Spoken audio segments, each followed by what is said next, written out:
छात्र छात्रों, आज हम अपने बीए पार्ट सेकंड के फर्स्ट पेपर मध्यकालीन भारत के इतिहास के अंतर्गत हुमायूं के बारे में बात करेंगे।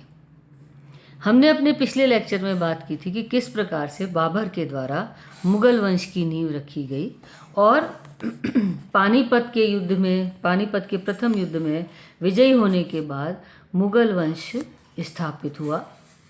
बाबर के द्वारा जब अपना शासन स्थापित किया गया तो वह लंबे समय तक शासन नहीं कर पाया और बाबर की मृत्यु के बाद 1530 में हुमायूं, जिसका पूरा नाम नसीरुद्दीन हुमायूं था, उसको गद्दी प्राप्त हुई और हुमायूं को भारत की गद्दी मिली और उसके भाई कामरान मिर्ज़ा को काबुल और लाहौर का शासन मिला। बाबर ने अपने मरने से पहले ही अपने बेटों के बीच में अपने राज्य को इस तरीके से बांट दिया था कि बच्चों में लड़ाई ना हो, लेकिन हुमायूं के लिए रास्ता आसान नहीं था क्योंकि कामरान हुमायूं के लिए एक बहुत बड़ा प्रतिद्वंदी बना रहा।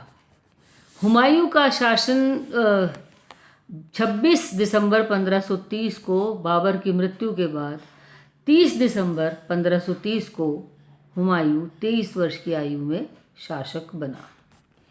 हुमायूं अत्यंत ही पढ़ा लिखा था।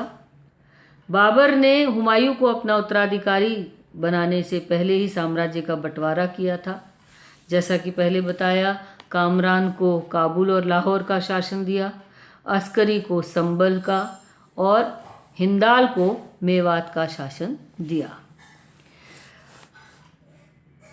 लेकिन तीनों भाइयों यानी कामरान, अस्करी और हिंदाल, तीनों को हमेशा ये लगता रहा कि हुमायूं को भारत का जो साम्राज्य मिला है वह उसे ज़्यादा मिला है और इसीलिए हुमायूं को जीवन पर्यंत अपने भाइयों के खाली असहयोग का नहीं बल्कि विरोध का भी सामना करना पड़ा। हुमायूं बहुत पढ़ा लिखा था, विद्वान था और इसलिए वह उतना शक्तिशाली शासक नहीं रहा जितना बाबर था या हुमायूं के बाद उसका पुत्र अकबर रहा। बाबर के समय में जो साम्राज्य बाबर ने स्थापित किया था वह साम्राज्य शीघ्र ही शेरशाह सूरी के कारण उसे खोना पड़ा। हुमायूं से शेरशाह सूरी ने शासन छीन लिया था।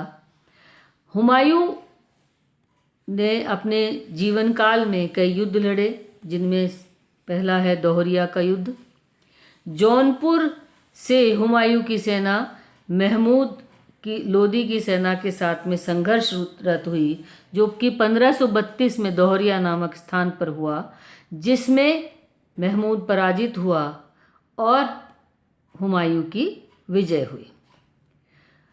इसके पश्चात कन्नौज के युद्ध में एक बार फिर से मुगल और अफगान सेना 1540 में एक दूसरे के सामने आ गई। इस युद्ध में हुमायूं की सेना अफगान सेना से पराजित हुई और हुमायूं को भारत छोड़कर जाना पड़ा और हुमायूं भागता रहा। 15 वर्ष तक उसने निष्कासन का जीवन जिया। वह ईरान के शासक तमस्पायदाब के दरबार में भी उसने शरण ली। अपने भाई अस्करी से कंधार जीतने में वह पूरी तरह से सक्षम था। उसने कामरान से 1547 में काबुल को जीता और उसके पश्चात इसी बीच 1539 में हुमायूं और शेरशाह के बीच में भी अफगान सेना और मुगल सेना के बीच युद्ध हुआ और इस युद्ध में भी मुगल सेना पराजित हुई और हुमायूं निष्कासित हुआ। 1531 में गुजरात के शासक बहादुर शाह से और 1532 में मालवा के रायसीना के ऊपर अधिकार किया गया। 1534 में जो गुजरात का शासक है उसने चित्तौड़ पर आक्रमण कर उसे संधि के लिए बाध्य किया और चित्तौड़ की रानी कर्मावती या कर्णवती ने हुमायूं को संदेश भेजा कि हुमायूं उसकी सुरक्षा करे। तो हुमायूं और बहादुर शाह के मध्य 1535 में सारंगपुर का युद्ध हुआ, जिसमें बहादुर शाह पराजित हुआ और इस तरीके से हुमायूं द्वारा मांडू और चंपानेर पर विजय के बाद वह मालवा और गुजरात पर भी उसका अधिकार स्थापित हो गया। इसी के बाद बहादुर शाह ने चित्तौड़ पर घेरा डाला था और इसी दौरान बहादुर शाह ने पुर्तगालियों के सहयोग से 1536 में गुजरात और मालवा पर अधिकार किया, किंतु 1537 में ही उसकी मृत्यु हो गई। 26 जून 1539 को हुमायूं और शेर खान की सेनाओं के मध्य गंगा नदी के उत्तरी तट पर चौसा नामक स्थान पर संघर्ष हुआ, जो कि चौसा के युद्ध के नाम से जाना जाता है, जिसमें हुमायूं अपनी गलतियों के कारण हार गया और हुमायूं ने खाली युद्ध ही नहीं हारा बल्कि वह अपना साम्राज्य भी हार गया और किसी तरीके से अपनी जान बचाकर वह यहाँ से निकला और शेर खां शेरशाह सूरी के नाम से गद्दी पर बैठा।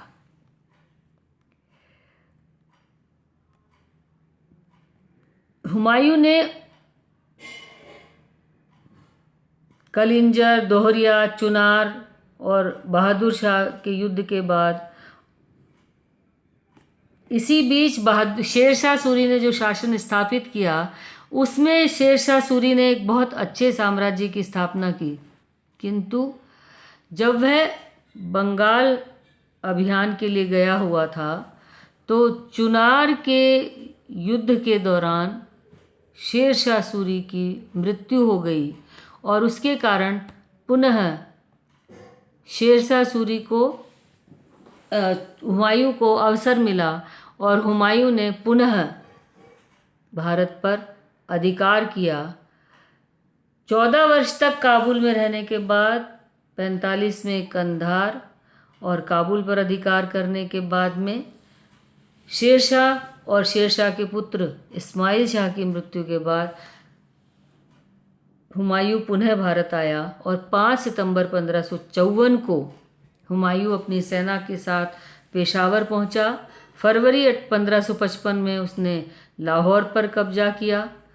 15 मई 1555 में मच्छीवाड़ा के युद्ध के माध्यम से उसने अफ़गान सरदार नसीब खां और तातर खां को पराजित किया और संपूर्ण पंजाब मुगलों के अधिकार में आ गया। 22 जून 1555 को सिकंदर सूर की सेना को पराजित कर 23 जुलाई 1555 में पुनः हुमायूं दिल्ली के तख्त पर बैठा, लेकिन तख्त पर बैठने के बाद भी हुमायूं का दुर्भाग्य साथ नहीं छोड़ा उसके दुर्भाग्य ने, और जनवरी 1556 में दीन पनाह भवन में स्थित अपनी पुस्तकालय में जब वो किताब पढ़ रहा था तभी उसे अजान की आवाज़ सुनाई दी और वो नमाज़ पढ़ने के लिए जब जल्दीबाजी में उतरने लगा तो उस पुस्तकालय की सीढ़ियों से गिरकर हुमायूं की मृत्यु हो गई। हुमायूं के बारे में इतिहासकार लेनपूल ने कहा है कि हुमायूं गिरते पड़ते इस जीवन से मुक्त हो गया, यानी हुमायूं जीवन भर ठोकरें खाता रहा और ठोकर खा कर के ही उसकी मृत्यु हुई। हुमायूं को अबुल फजल ने इंसाने कामिल कहकर संबोधित किया है। हुमायूं ज्योतिष में भी विश्वास करता था और विद्वान था। हुमायूं ने कलाकारों और विद्वानों को अपने राज्य में संरक्षण दिया, लेकिन हुमायूं के द्वारा शासक के रूप में या प्रशासक के रूप में कोई बहुत महत्वपूर्ण उपलब्धि उसके द्वारा प्राप्त नहीं की गई हुमायूं के मृत्यु के बाद उसका पुत्र अकबर गद्दी पर बैठा, जिसने मुगल वंशी नहीं बल्कि भारतीय इतिहास में एक अभूतपूर्व योगदान दिया और अकबर को विश्व के इतिहास में भी अकबर महान के रूप में और उसकी जो प्रशासनिक व्यवस्था थी उसकी वजह से उसे बहुत ही महत्वपूर्ण शासक के रूप में याद किया जाता है।